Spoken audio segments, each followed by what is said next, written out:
Maitland has been found guilty of the 2022 murder of his girlfriend Donnelly Donaldson. He was also found guilty of the unlawful burial of a corpse. Now, that verdict was handed down this afternoon before the Home Circuit Court by a 7-member jury. We'll have that report later on from Raquel Porter, but right now here's Sandy Williams with reports of the reactions to that verdict.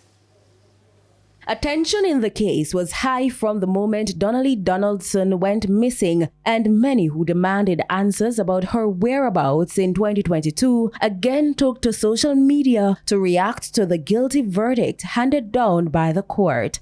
Some labeled the police constable a liar. Others applauded to signal their approval of the verdict, while some posted justice for Donnelly's family finally. One user said she wished Mr. Maitland would tell Donnelly's mother where her remains were. Another well-known social media personality was also spotted outside the court in downtown Kingston after the verdict was handed down.